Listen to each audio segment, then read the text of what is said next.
I've been married actually for now 28 years. Uh, Oh, hang on wow. a sec. I got it. So, got it. Okay. Yeah, so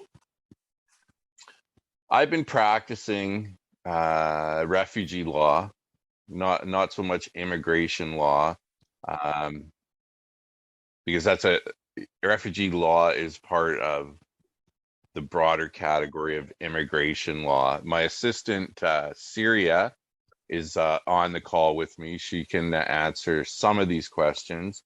Um, Basically, what I do is I represent refugee claimants in the British Columbia courts. And I've appeared sometimes in courts in other provinces, but mainly in British Columbia. What I do is I can help you with any matters arising out of your refugee claim, and any appeals or options you have, no matter how that goes.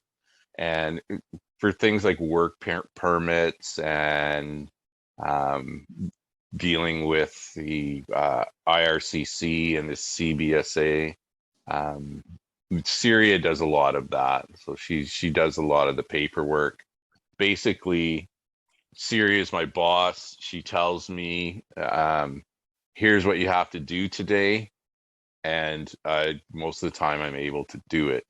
Um, so I don't really see a lot of issues like on a community sense for the Yemeni community. I just like to say that, first of all, I am very familiar with the situation in Yemen, uh, as a person who's never been there, but as a person who's met a lot of people from Yemen and read a lot about Yemen. So I can't imagine what it would be like to live there and what you have to go through on a day-to-day basis. Um, so the broader issues in the Yemeni community, I can say like without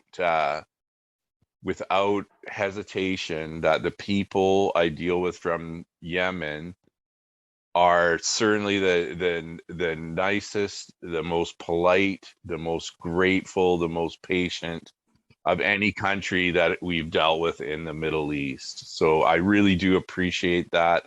A lot of times what happens is people get here and they make a refugee claim and they don't know really what's going on and what to do, and so there can be very demanding on your time.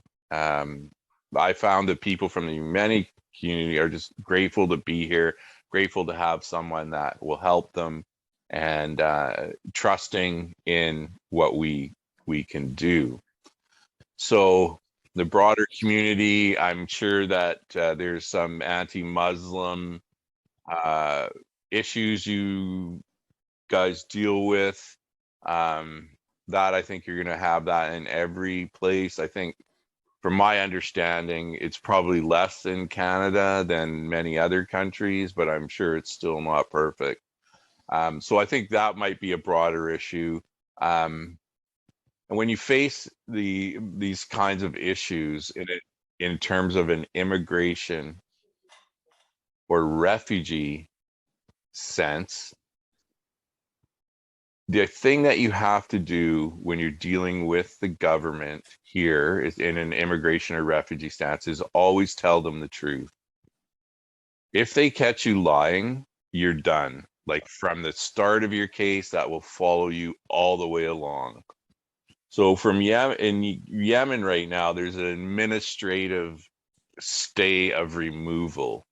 So we Canada as a government is not removing anyone to Yemen at this point. So if you lose your case, if you're ineligible, then you're still allowed to stay in Canada. And if you stay here and contribute to the community, then there's other options for you to apply and stay. I've had a few cases where um, Yemeni people have run into, I don't like to say it, but it's from my opinion, they've run into racist immigration officers and they've been dealt with horribly. My experience, that's the exception, not the rule, but it does happen. And I can think of a few cases where it's the way that people have been treated is just, it's just not fair and not good. So what you can do about that is you can complain, you can take the matters to the courts. If you complain, nobody's really probably going to listen to you too much unless you get the media and get some pressure on the immigration. And in the courts, whatever you're complaining about has to be really bad before the courts would intervene. So I don't know if that answers the question, but yeah. Well, thank you so much. And thank you, Siri, for being here as well. Thank you so much. Thank you for having me. Thank you. Okay, I'll be speaking in Arabic. sorry, I just want to say Siri has been with me for like 20 some odd years. Wow. So we're just like we're like I don't know how they say it. The work spouses. Like, yeah, I would say that. Yeah, say that it's serious. Like, she's the hardest working person, most loyal, most dedicated, but just don't piss her off. Yeah, yeah. Well, I wish to have like someone like Siri. Then you're lucky. Okay. So I just want to let the audience know that the mics will not be open. So if you have any question, you can just write it down in the chat. إذا معاكم أي أسئلة ممكن تتكلموا مع بعض في الشات. طبعا الآن في كثير منكم دخلوا ما لحقوا على المعلومات في البداية. بليك هوبسون هو محامي هجرة وكمان ممكن يساعدكم. اليوم معنا له 13 سؤال وأكثر الأسئلة أنتم اللي رسلتوها متكررة، فإن شاء الله يكفينا الوقت عشان نجاوب كل الأسئلة. في التعريف سألته أول شيء إيش رأيه بوضع اليمن. طبعا وضع اليمن كلنا عارفين عليه، وهو قال هو فاهم وضع اليمن إيش اللي حاصل، وهو مختص أكثر في الأبيلز والاستئنافات والعمل ومع IRCC والCBSA، ونصحنا طبعا إن إحنا نكون دائما كاتبين الحقيقة في الملفات كلها. So I'll ask you actually the first question. الآن بسأل أول سؤال. The first question is like most of the questions, as I said, were like really similar to each other, and we made them like short as much as possible. And the first question is, if someone made an error or forgot to add a specific detail on their application, how can they correct it? Okay. I'm not sure what you mean by application. So like the refugee application or the PR application or any application in general. Well, it depends what the error is. In terms of a refugee claim, you have the opportunity to correct your information. And as long as it's not a fact that you wouldn't forget. Like, for instance, if you file your refugee claim and then come along a month later and say, oh, I forgot to say that I was arrested and put in jail for 6 years, they're not going to accept that. That's going to cause you difficulty. But if you say, I spelt my father's name wrong, I got a date wrong here, or what happens a lot of times is the people come in and then they're interviewed and they're put in an interview room with a CBSA officer, and the officer's asking, like, where did you live? Where did you go? And, and it's oftentimes, actually most often, they don't get all that information right. So when they come to me and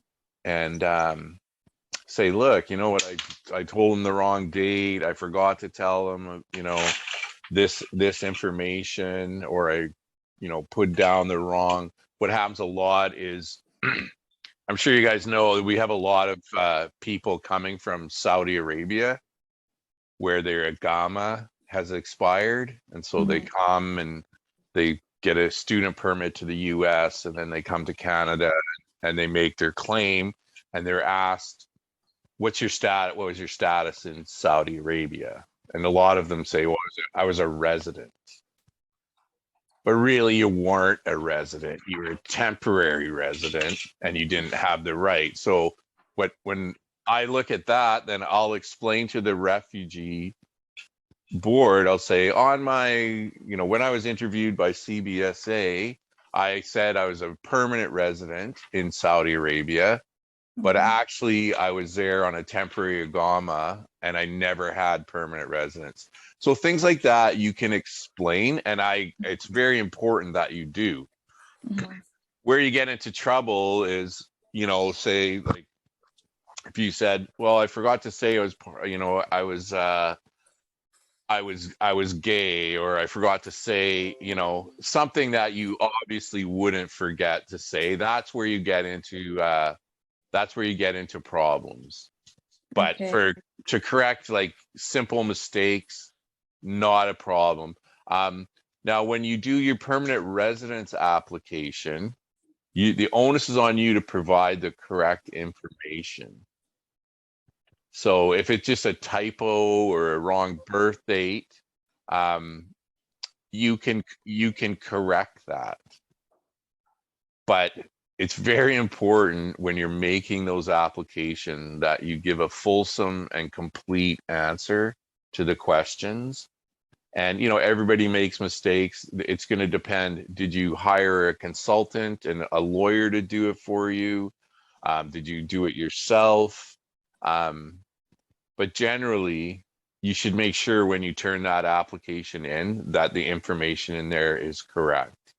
Because once the incorrect information gets in there, it's really hard. Like, we had a client that we put down by mistake that she was a permanent resident of Saudi Arabia, but she was actually a Yemeni citizen. And it was just a nightmare to get that corrected. She got her PR card that said she was from Saudi Arabia, but really she was, it was just a nightmare. But that was on us. So we did what we had to do to correct that. But that's what I'm saying is, when you send that application in, it's very important that it has correct information. Okay, so thank you so much for answering that. Basically, they can adjust any typo. It's not that big of a problem. It might take time though, right? Well, putting the wrong country of residence isn't a typo. Yeah, putting the wrong birthday down is a typo. But now all of the applications are mostly done online. So like, if you put the wrong date down, a lot of times it won't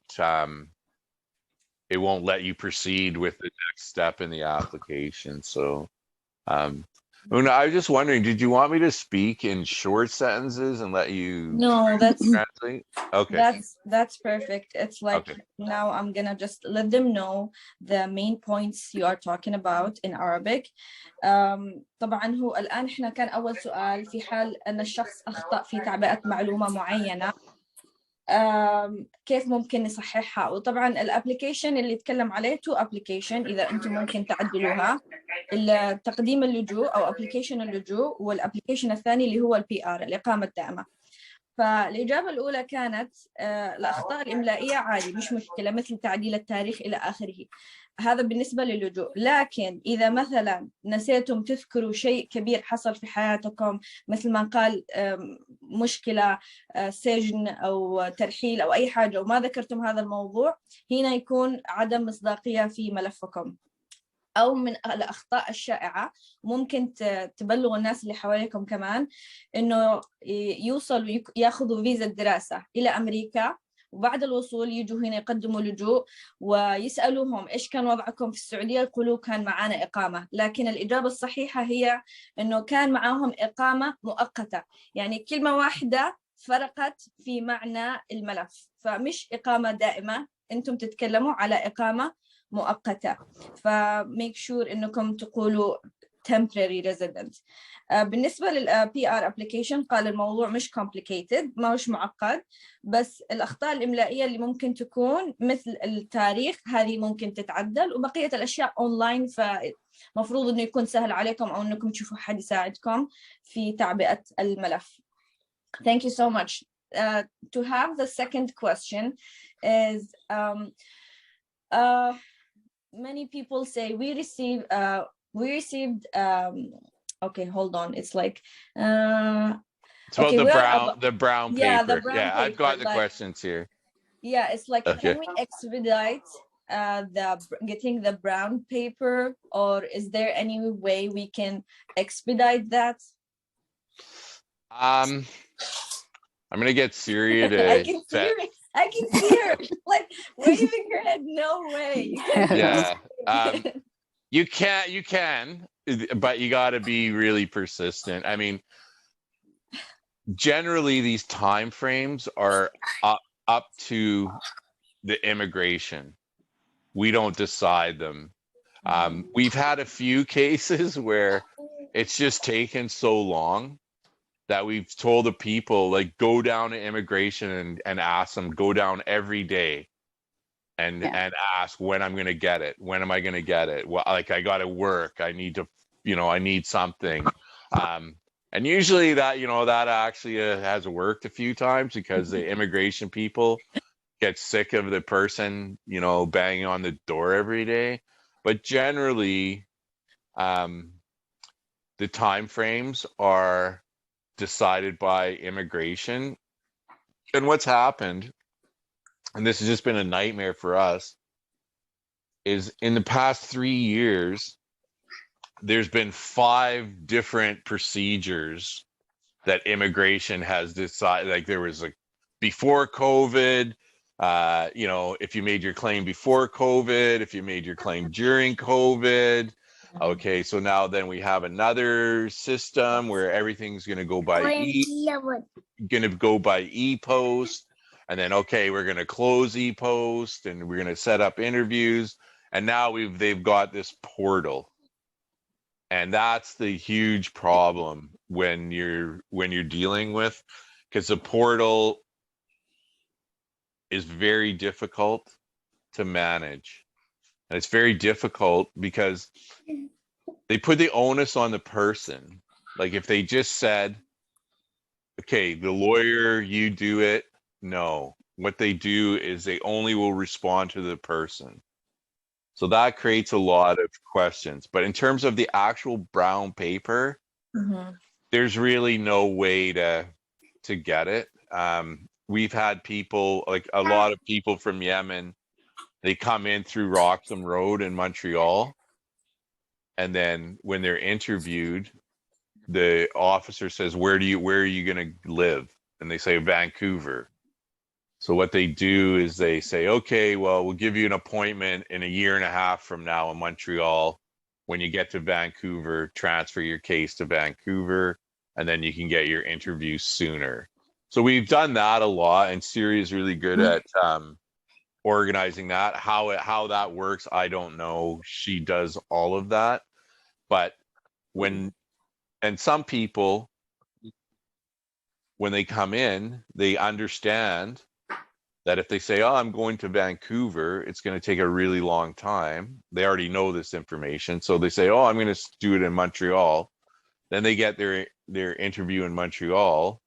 But they come to Vancouver and they fly back to Montreal when they get their interview. So that's, people have been able to get it a little bit sooner. But once you're in the system, depending on which stream you're in, then the timeline for getting the brown paper is up to immigration. But if it's like months and you haven't heard anything, then you can go and ask where it is. Syria, what's the timeline on? Can you shed any light on that? Yeah. It depends on when they have the interview, like the first interview, and then they don't get it until the second interview.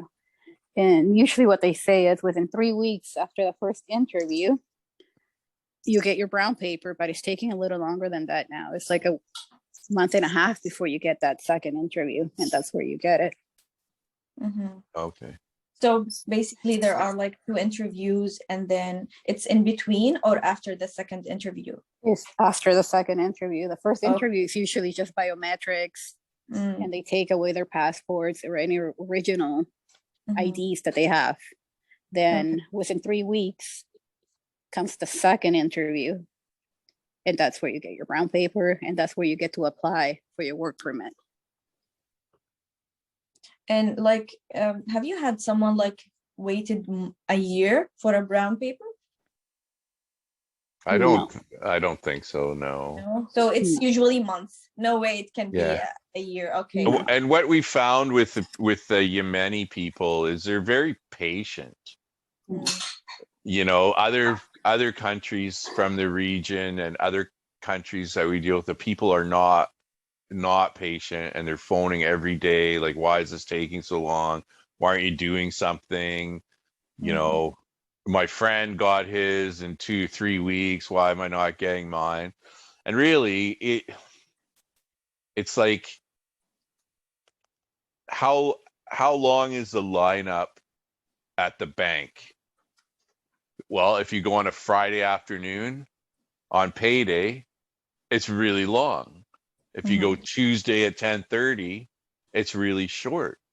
So it just depends on how many people are in the line, and you get assigned to an officer, and then it depends on that officer. Is that officer diligent, or do they understand what they're supposed to do? I mean, we've had people delayed because of the silliest things. That they put down, where do you live? And they said Vancouver, BC. And they send it back and say, oh, you have to put the country down, which is just, it's just, you don't want to get that immigration officer. But if you do, that's the kind of person that you're stuck with. Yeah. Okay. So, but the thing that you can do is make sure you get your forms are complete, and they're submitted in a timely manner. After applying. Yeah, well, I mean, there's different ways to apply. See, one of your questions down the list here deals with that. But if you make your claim at the border, what they do is they give you one set of forms, and they'll either process those forms right at the border, or they'll say, come back in 3 weeks with all of these forms filled out. And that's when you get the lawyer. Then we fill out the forms, and they go back. And if the forms are filled out properly, then there's a less of a delay involved in it. Okay. And what is the longest period? Was it like 3 months, 4 months? That's it? How long was that Afghani guy, Syria? He was like almost 2.5 months, right? He was 2.5 months. Yeah. Okay. Well, yeah.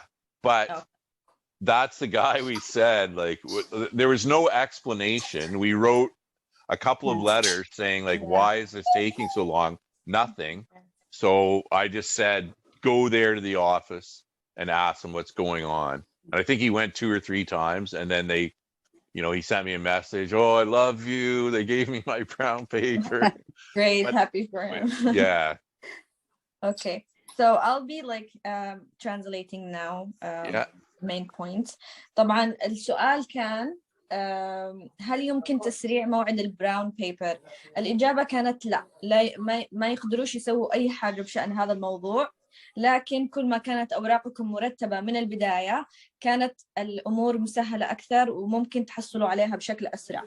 البروسيس لهذا الشيء حيكون أول حاجة مقابلة أولى، ليأخذوا فيها أعتقد البصمات، الجواز إلى آخره.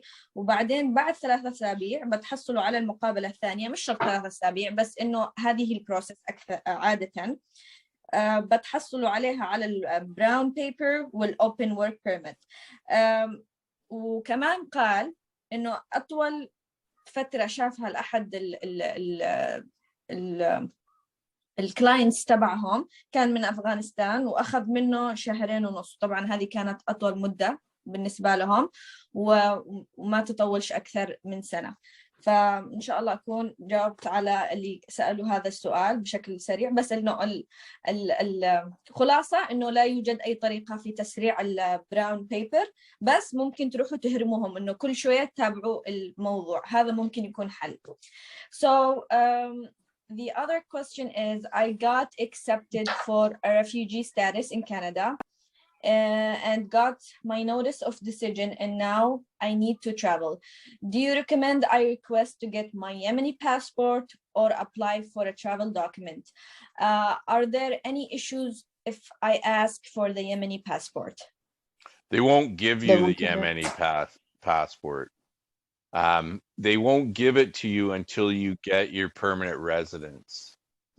Then they'll turn it back over to you, or you can apply to get another one. But what you can do is you can apply for a protected person travel document. And that's a Canadian travel document, so it's pretty much accepted anywhere in the world. The only restriction on that is you cannot go back to the country that you're claiming persecution from, country or countries.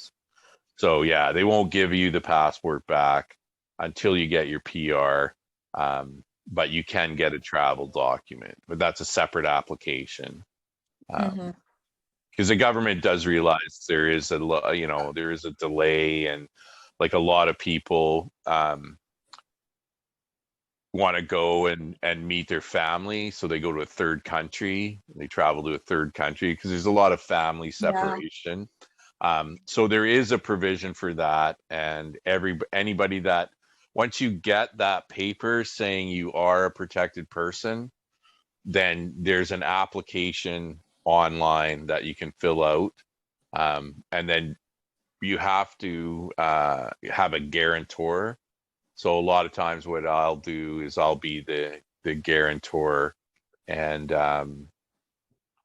assist the people in applying for their travel documents. And when they can apply for the travel document? Immediately? As soon as they get, no, not after the brown paper, as soon as they get their protected persons status. So what we found is with the Yemeni community, if you prepare their case well and submit it, most of them are accepted as protected persons without having a hearing. So what happens is you submit all of the stuff, the refugee people read through it all, and they say, we'd like more information on these points. They give you a couple weeks to send the information in. And this is what Syria does so well. She collects all the information and she puts it in the proper form and sends it to me. I review it, and then we send it in. And then they get their decision. And once they get their decision, they can apply for a travel document. Okay. Not until they get their decision, though. Yeah, and they get a time frame for that? A time frame for what? For getting the travel document? Is it like? I'm not sure. It's just taking like a year and a half.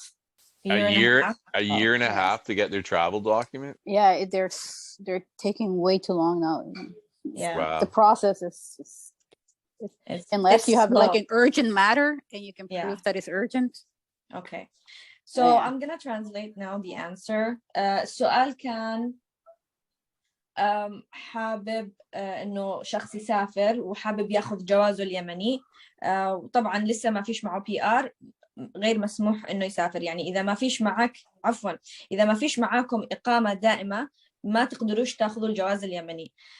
الحاجة الوحيدة اللي ممكن تاخذوها خلال الانتظار للإقامة الدائمة هي الترافل دوكيمنت، جواز مش كندي بس هو جواز كندي يسموه ترافل دوكيمنت.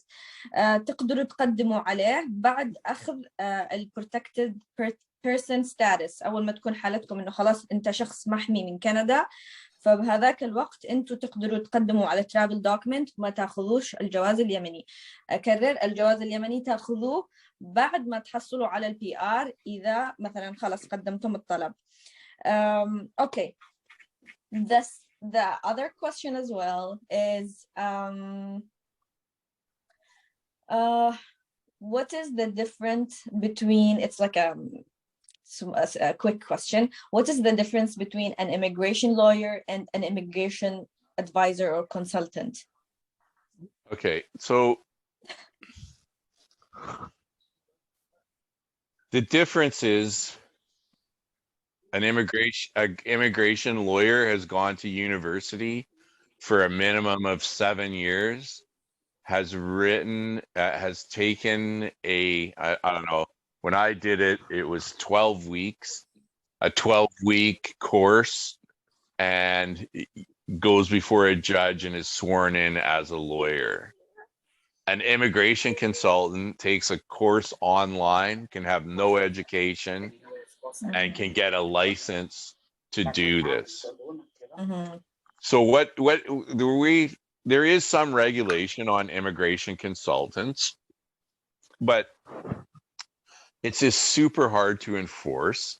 And I've never heard a good story about an immigration consultant. Wow. I've never had. Most of the time what I hear is, wow, you paid them that much money? I'm not charging enough myself. Is, you know, they charge more than the lawyers. And if you have a lawyer and your lawyer does something unethical, then you have the means through the law society to report that lawyer. You can say that lawyer took all my money and didn't do anything. Now the law society will investigate it and not always find the lawyer did anything wrong, but as a lawyer you have, when you hire a lawyer, you have that remedy of an actual body, you know, a governing body that you can complain to. Now you can complain about an immigration consultant as well, but the infrastructure to deal with a complaint about a immigration consultant is not nearly as effective as the law society, because as a lawyer, the last thing I want to do is deal with a complaint with the law society, because it doesn't even matter. I mean, I had a complaint against me it wasn't in an immigration matter, it was like a different matter, but it was a 27-page complaint. Wow. That had nothing to do with me. And I said to the person at the law society, I go, like, do I have to respond to everything? This is just nonsense. Yeah.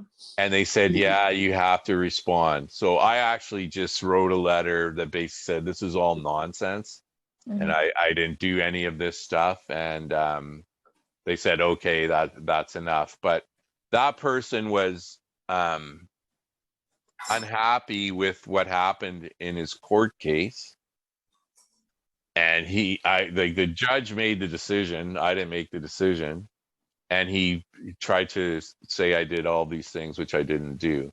So he was using that kind of threat to try and give me a hard time. And so the majority of the lawyers that I deal with and I know about do an excellent job, but I have come across some that are unethical and don't do a good job. And sometimes I'm not the most popular person, because if I see that, then I don't have a hesitation about calling them out. Yeah. But it has to be, it has to be something like egregious. Oh, so just to make it short, is it like, can they appeal like an immigration lawyer? Can they do whatever you can do, or Well, they're limited? Okay, so an immigration consultant can appear before administrative tribunals like the Refugee Board, like the Refugee Appeal Division, like the Immigration Division. They cannot appear in a courtroom, like a real courtroom. So federal court, no. Supreme Court, no. Provincial court, no. Okay, so I'll be translating that to Arabic right now. السؤال كان: هل يوجد فرق بين محامي هجرة ومستشار هجرة؟ ما فيش فرق كثير. الفرق إنه المحامي الهجرة له صلاحيات أكثر من مستشار الهجرة. محامي الهجرة ممكن يروح المحاكمة، يظهر في محاكمة، لكن الإميجريشن كونسلتنت أو المستشار ما عندوش الإمكانية. Okay, since we don't have enough time, I'll try to ask faster than earlier. And there is a question here. It says, how can I file a complaint against an immigration officer due to a long process times, unfair, incorrect decisions, and who should I contact in my case? Okay, so is the question mean, are you complaining about the result, how long it's taking, or are you complaining about the conduct of the immigration officer? We can say in general, like a general complaint, either against an immigration officer, maybe he was so rude in all the process, or like an incorrect decision or unfair decision, like for example being deported because they didn't have been convinced with this decision of this applicant. Well, that's two different things. Okay, so the first thing is, if you get a decision you don't like, then you have a right to appeal to a certain point. So you can appeal any decision to federal court of an immigration officer. Mm-hmm. And if you lose your refugee claim, then your first avenue of appeal is to the Refugee Appeal Division. If you lose that appeal, then you would apply to federal court for review of the decision. So if it's taking too long, then you would complain to your MP, to the member of parliament, mm-hmm. in the area in which you live. It's more helpful if you have a person that's a permanent resident or Canadian citizen to say, hey, like my aunt has made this claim, it's taking so long, what's going on? Because they have the actual power to look into it. So that's one thing. Now, if the person is just rude, you can write a letter of complaint to their supervisor. The problem is, there's this mentality in the immigration that it's us against them. Mm-hmm. Okay, so they don't, I've had like where I just like, I can't believe you're gonna send this person back. Like, come on, like be a human being. And they don't care. They just say, no, I have a job to do. This is my job. If the person's removable, the immigration officer has a duty to enforce the act in a timely manner. So they will, like, if there's some sort of really serious question, like your Canadian child is in the hospital and you have to be here, they'll defer your removal in those circumstances. But any kind of remedy, once they decide to remove you, you have to get that through the federal court. If it's taking too long, what I always tell people, go to your MP. And then the MP, you won't never get the MP, but you'll get their assistant, and their assistant will make an inquiry and then report back to you. This is what they said. Yeah, and any kind of rude, I've come across it before, several times, and you can complain to their boss, but usually their boss is not going to care. The immigration officer is going to say, well, this is what happened. But the main thing, anything you take away from this whole thing is be honest. Because once they figure out that you've provided information that's not accurate in their system, you will be deemed a liar, and they won't believe anything else you say. So truth is the main thing. It's okay if you make a mistake, but if they find out you're lying, then they'll bring the full weight of the enforcement against you. So my thing is, there's no right answer, there's no wrong answer, there's only the truth. So that's very, very important. Okay, thank you so much. We have a couple of questions, but let me know when you have to go. You just keep going. Okay, thank you. I'll just to highlight this, if they are facing deportation or appealing, they have to go to the federal court. And if there's any delay, they can just send a letter to the MP.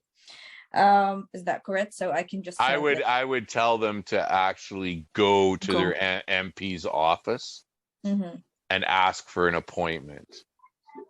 Okay. طيب السؤال كان هو كيف ممكن اشتكي ضد موظف هجرة من طول معالجة الملفات أو القرارات التي أراها غير سليمة في ملفي، وهل أستطيع يعني كيف ممكن أسوي هذا الموضوع وأعالج الموضوع؟ في حلين، إذا كان مثلا في ترحيل أو مثلا معاملة غير صحيحة في القضية، اللي ممكن تسووه هو استئناف في المحكمة الفيدرالية. أما إذا كان مثلا في شكوى على ضابط الهجرة، ممكن ترسلوا رسالة شكوى للسوبرفايزر أو المسؤول عن هذا الأوفيسر أو الشخص اللي أنتم حابين تشتكوا ضده. آخر شيء هي إذا معاكم أي شكوى للتأخير، على طول تروحوا للMP أو عضو البرلمان اللي هو مسؤول عنكم في منطقتكم. Okay.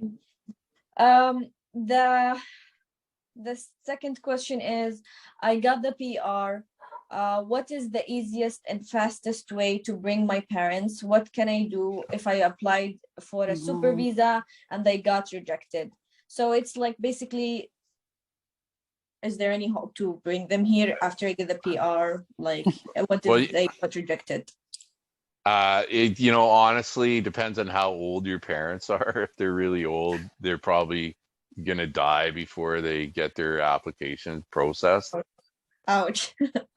Yeah, you can apply to sponsor your parents. You have the right to do that, but it takes a long time, and it takes, you got to submit the application, you have to earn a certain amount of money, you have to go through all of these hoops. And then once all that gets approved, then they have to submit their application, and it takes a really long time because they don't get priority parents. What immigration says is they give priority to spouses and children's application. So one thing you can explain so you can understand this is immigration doesn't generate any revenue for the government. So it doesn't get a lot of resources put into it. They're understaffed, they're underfunded, and especially with the locally engaged staff. So if you're applying to sponsor your parents from Yemen, then most likely you'll have to go through the embassy in Saudi Arabia. And now you're dealing with local people. They're not Canadians. They're people that have been hired. And yeah, it's I'm ashamed to say that as a Canadian, but the reality is you can sponsor your parents. Once you have your PR, I would say get the application in right away. You have to, depending on how many people in your family, you have to have a certain amount of income. That amount of income that you have to prove, so they're going to want to see your tax returns. You'll have to sign an undertaking that they won't get social assistance for 5 or 10 years, for a long time. And if they do get social assistance during that time, the government will come after you as a sponsor for the money. So what I tell people a lot, just get here. If you can get here, it's a lot easier to help you stay than to sponsor and wait. And, you know, they ask so many questions.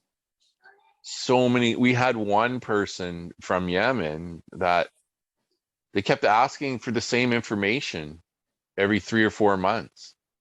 They just would literally, oh, send us this. Well, we did send you that. Oh, okay, well, send it to us again. We send it to us again. Then 3 months later, I get a call from the client. Why didn't you send this? Well, like, we did send it. Here's proof we send it. So yeah, it's really difficult because it just doesn't, sponsoring your parents doesn't get a lot of priority. Okay. So, And because of their age. So basically because they just don't get the priority, and they don't have the staff. Like, as I said, immigration doesn't generate any revenue. It costs money. And this is my theory, my opinion. And it costs money, so they just don't hire enough people and train them properly to process those cases in a fast way. They're not given priority. What they think is, we're going to spend our resources because, here's parents and they want to bring their kid here, or here's a person, they want to bring their wife here. So they devote more resources to those kind of applications than they do to parental sponsorship. Okay. And is it so for the kids, spouses are much easier, they have priorities, but for the parents, and like it might be complicated. And the super visa, is it different from sponsoring, like sponsorship? And which one is easier to apply? Well, if you get the super visa, that's good, because then I think it lasts for 10 years and you can travel in and out of Canada during those 10 years. But it doesn't give you any status, and it doesn't give you any health care. It doesn't give you any subsidies. Permanent resident application is much better if you can get it through. But I don't know, again, my understanding is, without knowing the exact answer, is you can do a super visa and an application for permanent residence, sponsoring your parents at the same time. If you get accepted, if your parents get accepted, they'll just have to go out of the country and come back in as permanent residents. But I'm not 100% sure of that. Okay. So don't anybody hold me to that opinion, but that's my understanding. Yeah. And they have the lottery too, Blake. There's a lottery. Go ahead, Syria. Yeah, there's the lottery now for the parents. Oh, Okay. Yeah. is it a program or? Is to apply. Yeah, they give you a date when you can go in and you can apply to bring your parents. And if they send you an email back and allow you to apply, you have, I think, a month to send in the application and apply. But it's very limited. I think it's only 3,500 applications a year here. Yeah. Oh, so it's That's like why a lot of parent people are lottery. choosing the super visa. Yeah. And is it this like, okay, they can just Google Parents Lottery Canada. They usually put it on Twitter. They put it on Instagram, the Facebook, everything, and they give you the date. I know because of COVID, they didn't do it last year, and they haven't said anything about this year. So maybe there is any hope for this year. Yeah. So, okay, so just to make it short, it's like super visa, it may be easier. It's easier. And, yeah, sponsorship, it's complicated. And super visa, if they got rejected, what they can do, just appeal or apply again until they get it. You can appeal any decision. And if you get declined a visa, then your appeal would be to the Immigration Appeal Division, not the federal court. Okay, so it's different. Yeah. But then again, you're looking at a lot of money, and that takes quite a bit of time. Sometimes it's easier just to reapply. Like usually when they say no, they'll tell you why, and then you can correct that issue and apply again. Okay, I'll just translate that. كان السؤال آلية شمل الوالدين إذا معكم البي آر. طبعا هنا في ثلاث قنوات لآلية لم الشمل، اللي هي السبونسرشيب أو السوبر فيزا أو مثل ما قالت سيري اللي هي اللوتري فور بارنتس. طبعا أنا أنصحكم نصيحتي إنكم تتابعوا صفحة الإميجريشن في التويتر، دائما يطلعوا كل الأخبار أول بأول. فالسبونسرشيب ممكن تكون صعبة ويطلبوا منكم أوراق كثيرة، ومنها القدرة المالية، تاكس ريتيرن، وتوقيع إنه ما بياخذوش أي مساعدة من الحكومة إذا وصلوا. إذا طلبوا مساعدة بيجلسوا يعني يجروا وراكم إنكم خللتم في العهد هذا. السوبر فيزا أسهل، مثل ما قالوا أسهل، وإذا حصل فيه رفض ممكن تستأنفوا الرفض في الإميجريشن أبيل ديسيجن، وإن شاء الله you can get it. لا النقطة الأخيرة اللي ذكرتها أنا حتى ما كنت عارفة عليها، اللي هي اللوتري فور بارنتس، اللي هي مثل ذكرتني بأمريكا، وكل سنة يقبلوا 3500 ملف، لكن قالت إنه السنة الأولى ما عملوها، فاحتمال هذه السنة يسووها. فأنتم تابعوا هذا الوضع علشان إذا حابين تجيبوا أبائكم. بس العائق الوحيد في السبونسرشيب اللي هي العمر للأب والأم، ممكن يجلسوا يتعذروا يماطلوا الملف علشان ما يجيبوش أبونا وأمنا يعني في الأخير. أوكي. Here's an important question. What is the difference between applying for asylum in the border or crossing, like applying after crossing the border? Is there any different danger, like things that they might face? What do you recommend? All right. So if you apply at the border, then in order to, if you like come through the US border,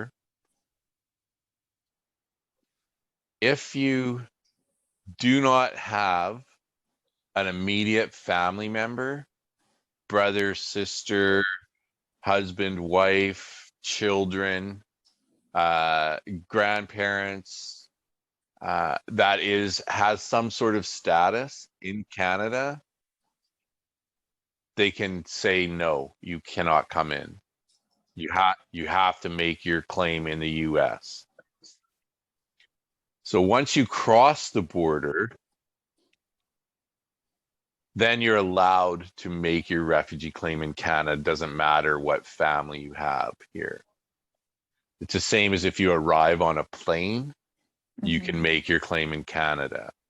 But we have this agreement. It's called the Safe Third Country Agreement. And what this does is means you have to make your asylum claim in the first country that is safe. But Canada has modified that to say if you've already entered Canada, then you can make your claim in Canada. So it's only the people that show up at the physical border and make a refugee claim. But if you do that and you have an immediate family member inside of Canada, you can do that. But if you're just by yourself, then they won't let you in. They'll say, no, you got to make your claim in the US. Once you cross the border, that's why Roxham Road, a lot of people go there. Peace Arch. Like if you just walk across Peace Arch and you get caught walking across, you're considered to be in Canada. You can make your claim.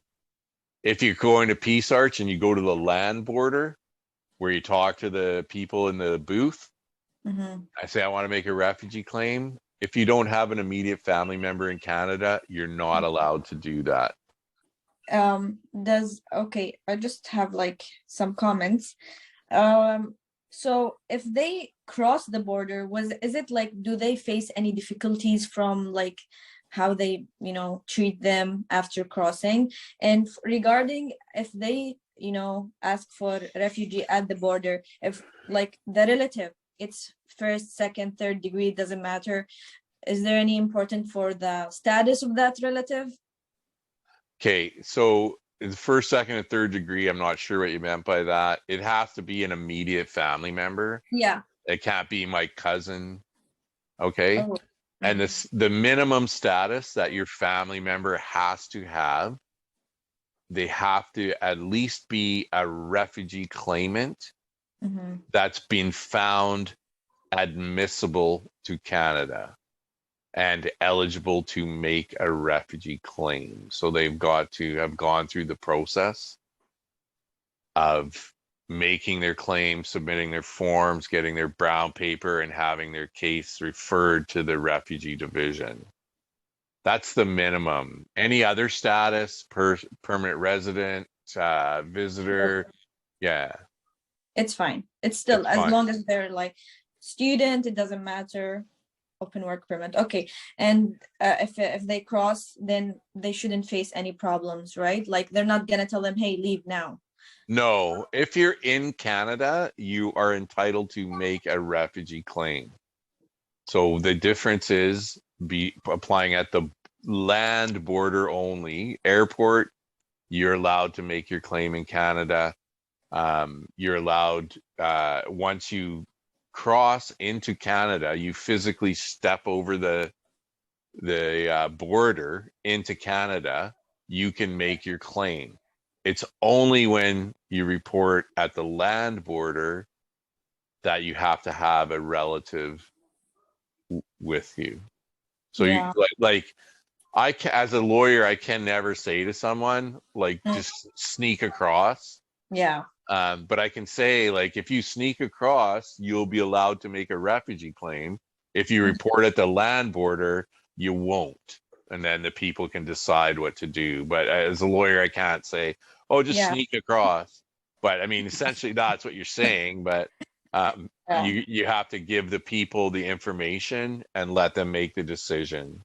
Yeah, I just don't know. Like I heard someone like said we crossed and then they just kicked us out and blacklisted us. And I'm like, if you crossed, maybe you should be a protected person.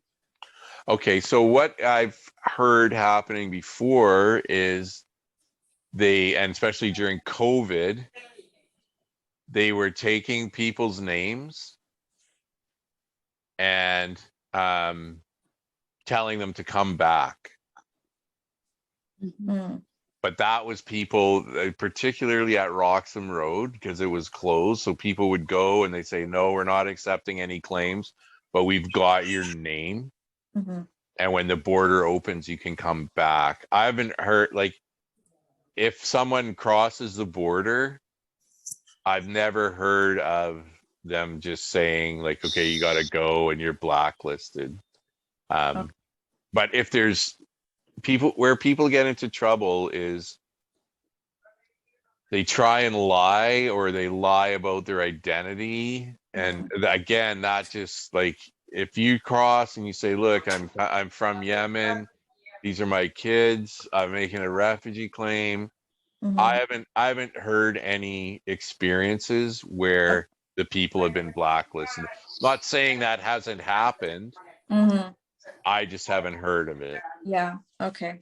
So just to review it with you. Okay, there's one other way. Now, if you're in Canada and you have legal status, like as a visitor or student, you can make a refugee claim. Okay, you don't have to, just because you have status doesn't mean you can't make a refugee claim. Always what I would recommend, if you're going to make a refugee claim, do it as soon as you can.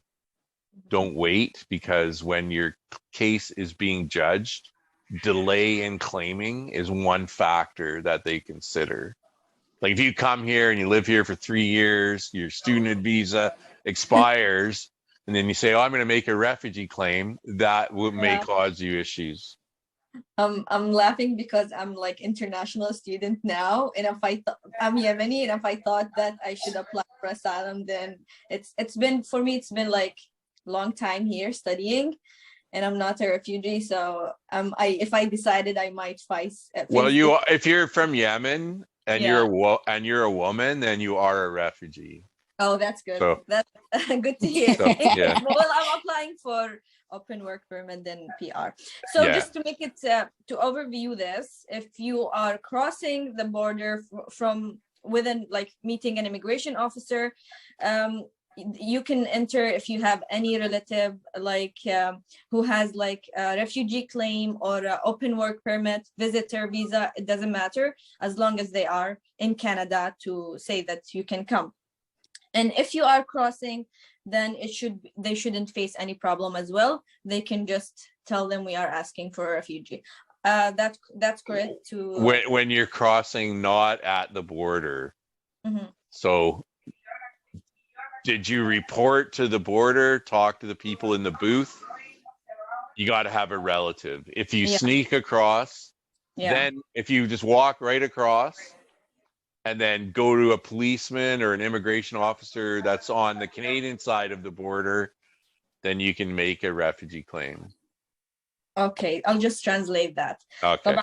احنا نتكلم الآن على عبور اللاجئين في الحدود الرسمية والحدود الغير رسمية. إذا حد مثلا من أهلكم جاب يعبر عبر أمريكا ويطلب لجوء، فإذا كان حيطلب اللجوء بطريقة رسمية من الحدود الرسمية عند الموظف الهجرة، لازم يكون معاكم قريب داخل كندا. قريب هذا في كندا ممكن يكون لاجئ، ممكن يكون معه إقامة عمل، ممكن يكون زيارة. أهم شيء إنه لازم يكون معاكم قريب داخل كندا. لكن الحدود الغير رسمية اللي هي مثلا تدخلوا كندا من غير ما تقابلوا أي حد، بعدين أحد يجي يعني ضابط هجرة والبوليس يقولوا لكم إيش تسووا هنا، بعدين ممكن تطلبوا لجوء. ومثل ما قال مفروض إنكم ما تواجهوا أي مشكلة، أو مثلا أي حد تعرفوه مفروض ما يواجه أي مشكلة، وإنه يعني ما شاف أي حد إنه ممكن قالوا له ترحل أو لا اخرج أنت غير مقبول. الحالة الوحيدة اللي شافها إنه كان في مشاكل في الطريق، قالوا له روح، قال لهم روحوا ويرجعوا الإميجريشن أوفيسر. So it shouldn't be any problem بهذول الطريقتين. أهم حاجة إنكم تكونوا عارفين حدود رسمية يكون معاكم أهل داخل كندا، حدود غير رسمية تدخلوا أولا بعدين تطلبوا اللجوء. يعني أعتقد إنه افتهم لكم. I have a travel document. How long I can stay outside of Canada? What's your status in Canada? Oh, so it depends on the status. Yeah. If you're Canadian, if you're Canadian, you can stay out for as long as you want. If you're a permanent resident, you can only stay out 2 years out of a 5-year period. So it just depends. And if it's a refugee status? If you have protected person status, I'm not actually sure of the answer to that question, but I wouldn't recommend you stay out for too long. I mean, I don't know the answer to that question. Yeah. But I would get your permanent residence before I stayed out too long. Yeah, Because if just you get your permanent resident, then there's certain family members also you can include in that application, like your dependent children, your spouse,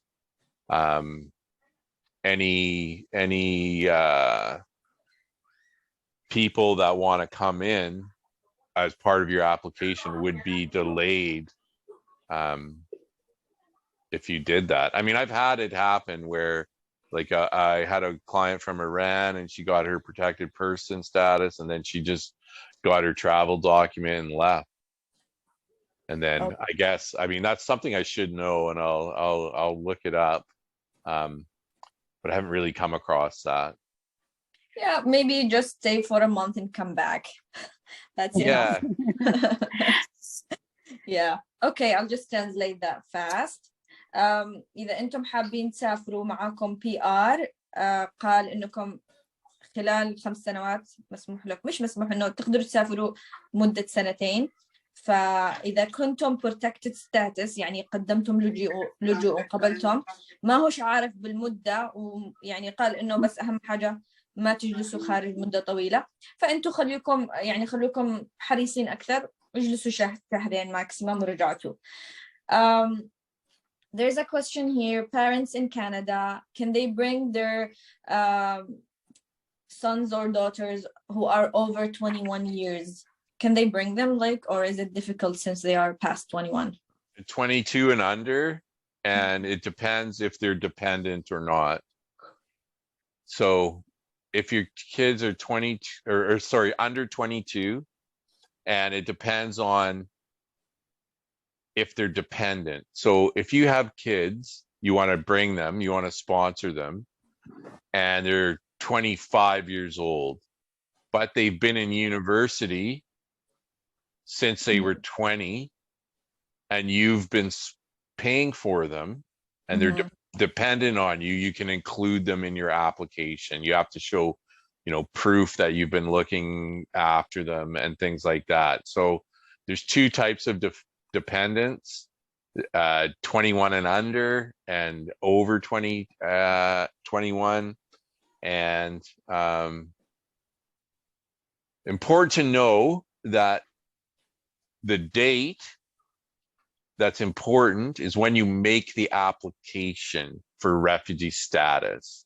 So if you make an application for refugee status and your kids are 21 or under, you can include them as dependents. So the operative date is when you make the original application.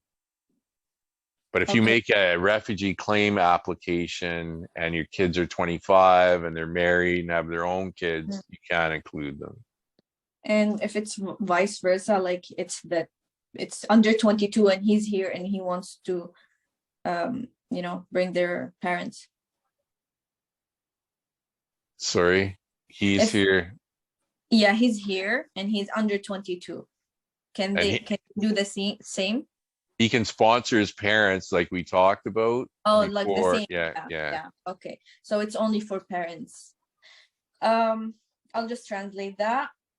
إذا كان معاكم أولاد في سن 22 وأقل، يعني 21 20، وحابين تجيبوهم لكندا، تقدروا تجيبوهم إذا أثبتتم إنهم معتمدين عليكم 100%، مثلا من مصاريف، من حياة، من تكاليف، من كل شيء. فتقدروا تثبتوا هذا الشيء وتجيبوهم. أهم حاجة إنهم يكونوا أقل من 22 سنة. أعتقد لو كانوا مزوجين فهذا يعتبر إنهم معتمدين على أنفسهم. طبعا فوق 22 سنة بيكون صعب الموضوع. And there's a question I think you answered before, if a Yemeni here with any status, visitor, tourist, they can apply for a refugee, and the answer was yes. Yes. إذا أحد هنا موجود بفيزا سياحة، عمل أو أي شيء وحابب يقدم لجوء. Okay.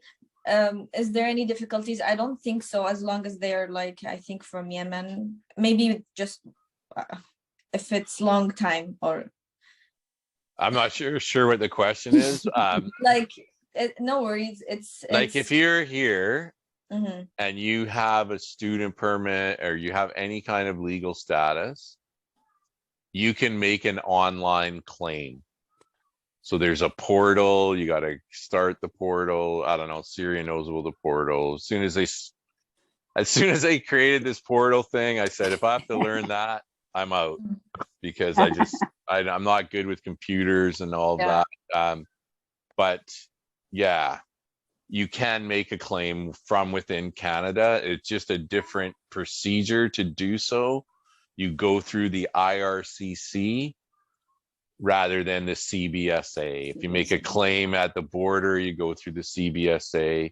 You still have to go for the interviews. You still have to provide the same information. Yeah.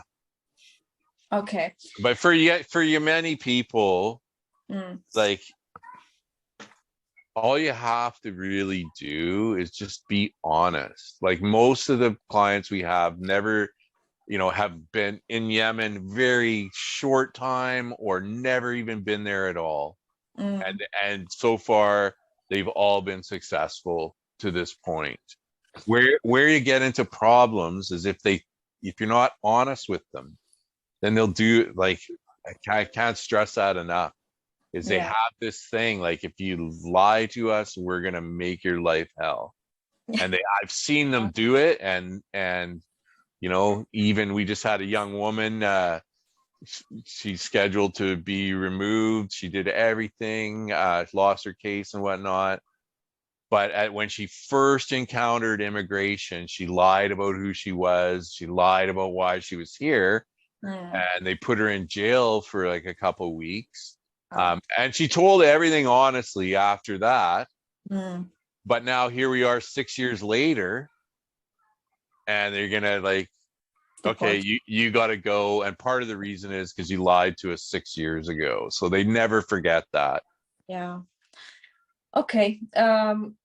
هنا كان السؤال اذا اي حد معاه فيزا زياره او اي شيء حابب يقدم لجوء، قال انه نعم ممكن. اهم حاجه يا جماعه ما فيش اي كذب في الملف، no lies، علشان ما يكونش الملف معقد. I think here we have the last question is, what is the correct way of calculating waiting period before getting a decision on a PR application? When I applied, the website said a decision will be made in 15 months. Now, when I check, it says 24 months. Which one should I use? Like, how? I think if you add them both together, it's probably more accurate. It's more accurate. 15 plus 24? Yeah. Wow. Like, I don't know, like it's terrible. But like I said, is the last, we don't do too many permanent resident applications after the refugee claim. It's just because it takes so long and it's so expensive for the client. And like Syria will know, like, because she's the one who has to answer these questions. But we filled in the application, we did it perfectly, and we sent it in. Protected person, she wants to sponsor her husband, who's Yemeni but in Saudi Arabia. So we filled in everything, we answered all the questions, gave all the documents. We don't hear anything back for like a year, and then they sent the client an email saying, you haven't provided us with these documents. So she's like, what? I thought you provided all these documents. So I get Syria, like, what happened? Like, did you send them in? And she goes, no, I sent them in. Here's proof I sent them in. So I say, okay, well, just send them in again, because we had them all. And so we sent them in again. We got proof they were sent in again. 6 months later, we get the same email. We sent you an email 6 months ago telling you to send us these documents, and you didn't. So, but we did. So I write them a letter and I say, look, we've sent them in the first time. We sent them in again. Here's proof. Now we need to send them. Here's the third time we're sending them in. Nothing. Don't hear anything. They email the guy, you're missing this document. So they didn't ask for all the documents. They only asked for 2 of the documents, which we had sent in already twice. So we kept going back and forth. and it was taking, and the guy was like, I haven't seen my kids in 3 years. Like, why, why aren't you doing something? So we finally went to the MP and explained all this to the MP. And the guy was so mad at us. He thought we were doing something wrong that he just fired us and dealt with it. So I don't know. It's really bad, especially for, because when you come from Yemen or a country that has a lot of internal difficulties, to say it mildly, you get security checks. The security checks are more rigorous because there's this perception that, if you coming from Yemen, you might have some other agenda for being in Canada. Not just Yemen, but like if you come from Syria or any country where there's a lot of internal conflict, the security process takes longer. And again, you're working with locally engaged staff. So you're not working with, Canadians who are paid by the government. You're working with people that come from those countries and are subject to the cultural norms of those countries. So yeah, I mean, and that just it proves my point. What you've asked me in question 13 is like, what kind of organization would say, oh, it'll be made in 15 months. And then, in the next breath say, oh, no, it's 24 months. And I'm sure if you check again, it's probably say something different. Like no other place other than immigration could you get such incompetence and deal with, such incompetence and be able to keep your job. Like if you did that kind of thing in the private sector, you would just be fired because that's, but immigration doesn't have the resources. They don't put money, they don't train the people properly. And, you can get through it, but you got to keep plugging away. Yeah. So basically, the processing time to apply for a PR, it's unpredictable. It can take forever to actually receive the PR. And can the MP help in that, do you think? Yes. Yeah. Okay. That is your remedy, because the MP will have a direct access to the immigration department. So they can go to the liaison for the IRCC and say, look, I got these people here. They're getting screwed over. Like, what's the deal? And so then they'll figure it out, and they'll often will come up with an answer for you. And usually it's like nobody likes it when someone tells their boss on them. So when the MPs are asking questions, then they're going to say, okay, well, we got to solve this problem because this is a problem. Or they may just say, look, that's a normal waiting period. There's so many people in the line. And that goes back to my earlier point, just to finish up, is how long is the line up at the bank? How long is a piece of string? You don't know. And it depends on many, many factors. Okay, I'll just translate that in Arabic, but thank you so much for answering. I think this is the most important question because most of them are like trying to apply for the PR or like just waiting. So طبعا كان السؤال هو إنه مدة معالجة ملف الإقامة للإقامة الدائمة. في أشخاص جدا يعانوا منتظرين من 15 شهر إلى 24 شهر أو مثلا دائما يدخلوا يشيكوا وكل مرة تزيد المدة. فقال ما فيش أي حل لهذا الشيء للأسف الشديد، ودائما هم بطيئين وهذا معروف. لكن الحل إنكم تتواصلوا مع الMP عضو البرلمان، ممكن يساعد في الملف.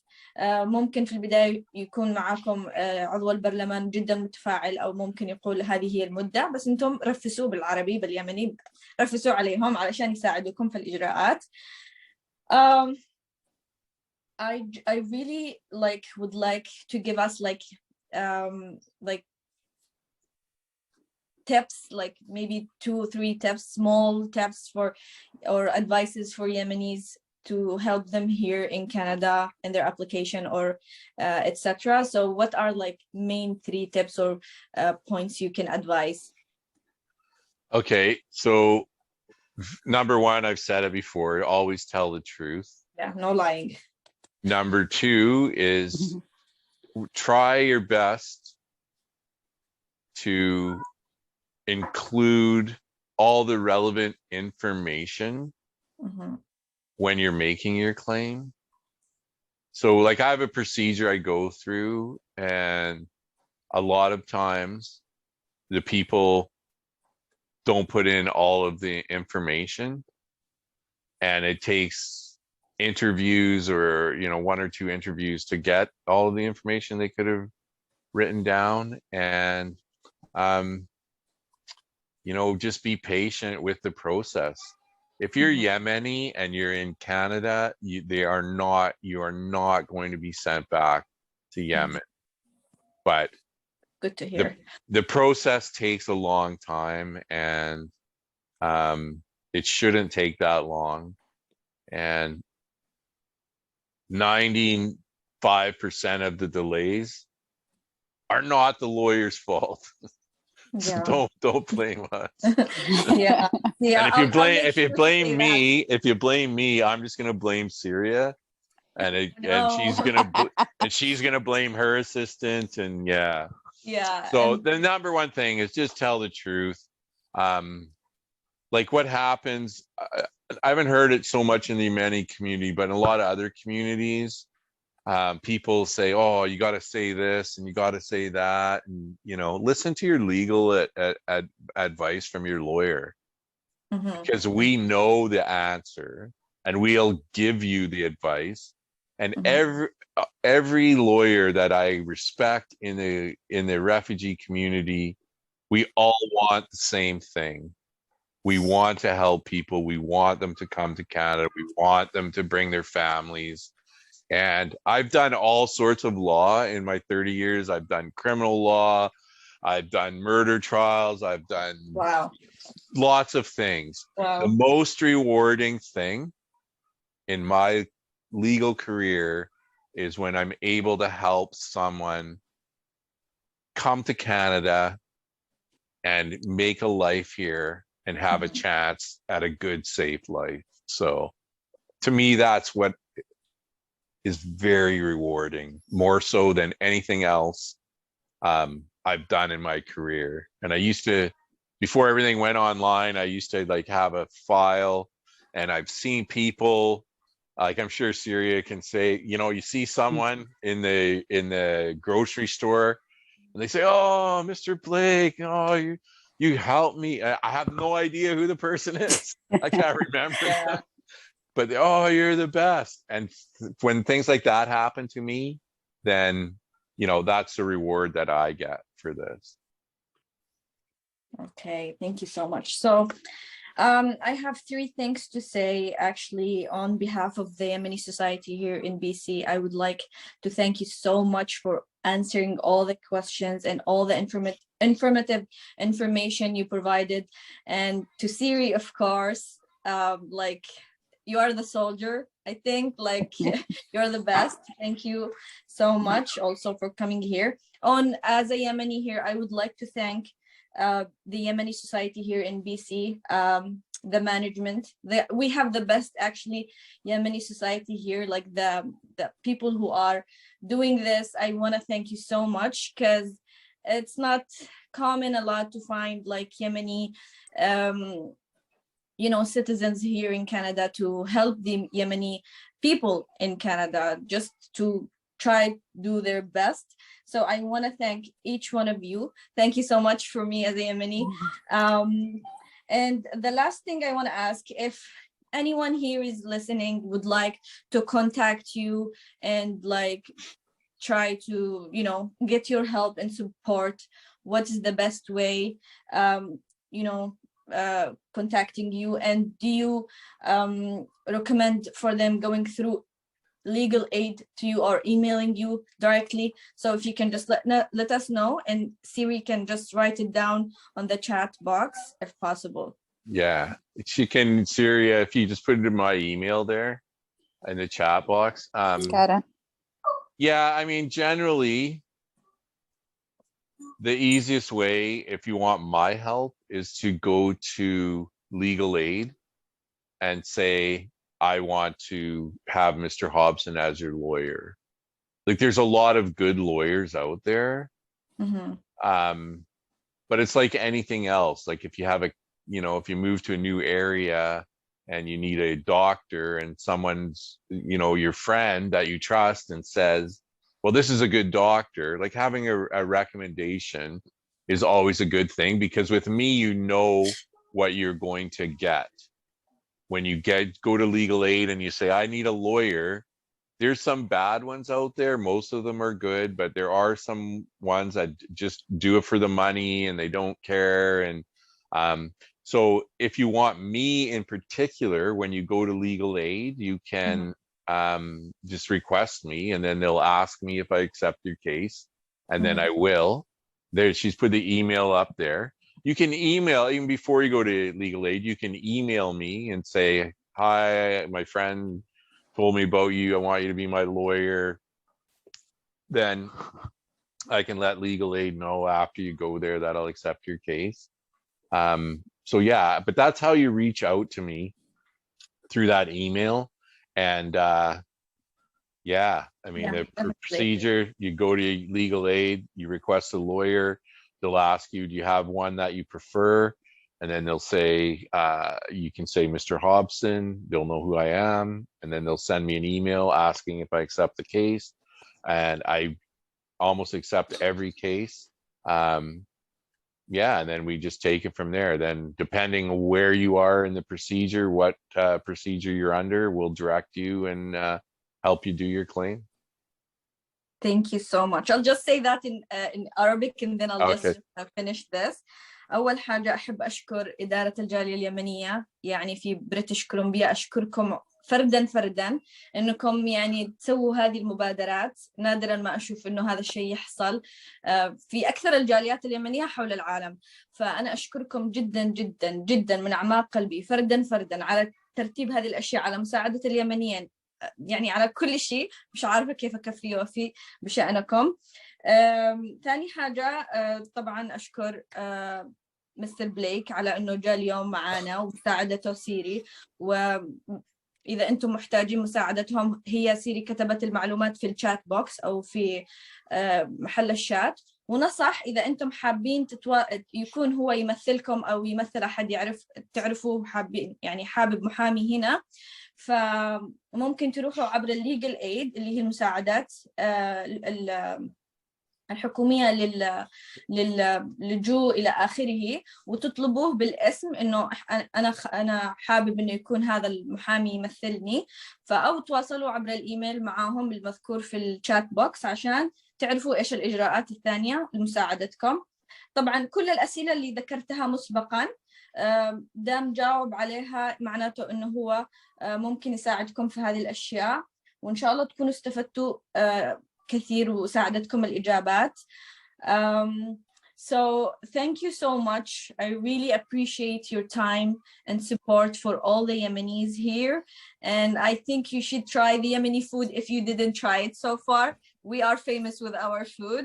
So I'm vegan, so I don't. So I'm sure there must be some sort of. We have a lot of vegan. Yeah. No worries. Yeah. So, Where's a good restaurant? Where's a good restaurant that serves?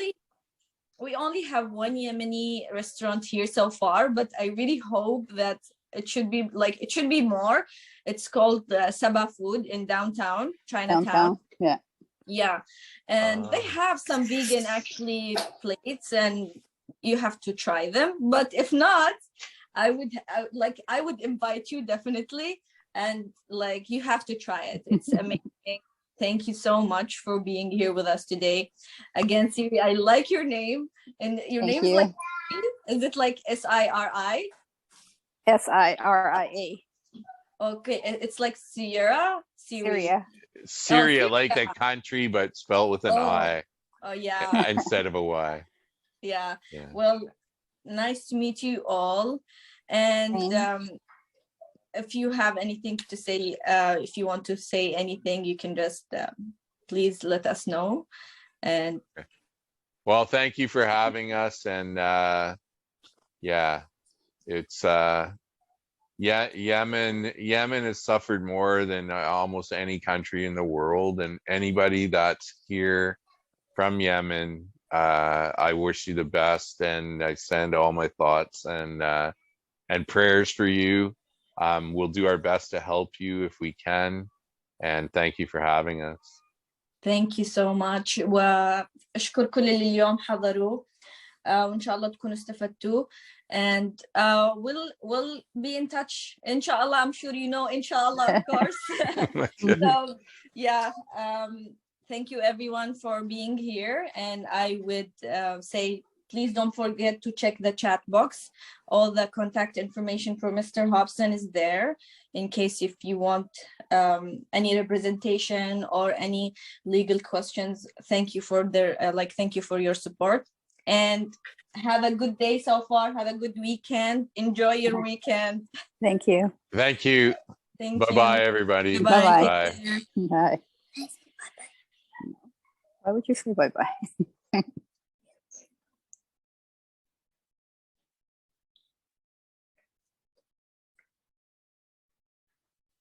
Say bye. Bye. Oh, Bye-bye. Take care. bye. Thank you. Thank you so much. No problem. Like I said, if you guys have any questions, Yeah, just give us a definitely. call. You know, I know there was in the chat someone that's stuck with a Montreal case. I did tell him to, you know, send me a Yeah. message or email me, and I'll be able to help him. Yeah, thank you so much. I'll also contact you directly. Thank you so Definitely. much. Yeah. Thank you. Take Bye. care. Bye-bye.